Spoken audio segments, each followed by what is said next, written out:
आज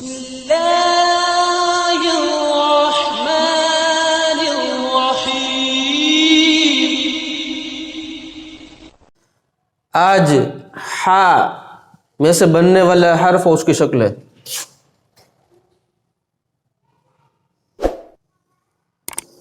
सबसे पहले बच्चों को ये सिखाएंगे। तख्ती में भी अगर हम पढ़ाएंगे तो पहले जीम नहीं सिखाएंगे, ये सिखाएंगे हा।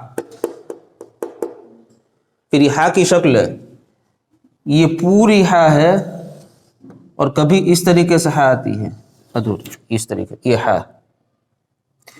और इस तरीके से ये, और कभी इस तरीके से भी आता है ये।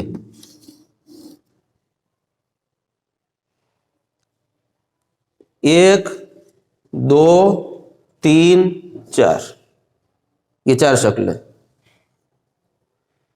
अब इन शक्लों के ऊपर नीचे नुक्ते लगाने से ये बदलेगा हा। अब छोटे उर्दू से लिखता हूं। ये हमने लिखा, क्या लिखा? हा। ये भी क्या लिखा? ये भी क्या लिखा? ये भी क्या लिखा? अब ये याद रखने का, ये इतना। अब हम इसको यहां नीचे कहते, क्या कहते हैं? नीचे, बीच में नहीं बोलते हम, अक्सर हर जगह पर बीच में नहीं, हम इसके नीचे बोलते।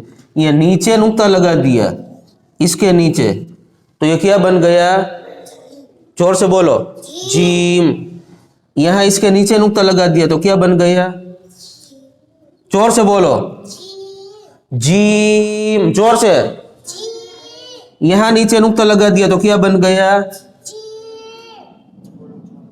यहां नीचे नुक्ता लगा दिया तो क्या बन गया? जीम। और ये नुक्ता निकाल देवे तो, ये नुक्ता निकाल देवे तो, ये नुक्ता निकाल देवे तो, ये नुक्ता निकाल देवे तो, यहां नीचे नुक्ता रख देवे तो, जोर से बोलो, यहां नीचे नुक्ता रख देवे तो, नीचे नुक्ता रख देवे तो, यहां नीचे नुक्ता रख देवे तो, इसमें नुक्ता है तो ये क्या है?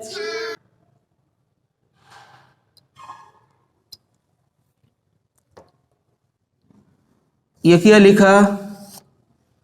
जोर से बोलो, ये क्या लिखा? ये क्या लिखा? ये क्या लिखा? अब इसके ऊपर नुक्ता रखा तो ये क्या हो गया? जोर से बोलो, हो। इसके ऊपर नुक्ता रखा, क्या बन गया? इसके ऊपर नुक्ता रखा, क्या बन गया? इसके ऊपर नुक्ता रखता, क्या बन गया? हो। तो इन सब की शक्ल एक जैसी है, लेकिन नुक्ते से पहचानोगी। बगैर नुक्ते के चारों हा, नीचे नुक्ता एक आ जावे तो चारों जीम, ऊपर चारों में ये नुक्ता आ जावे तो हो, हो, हो।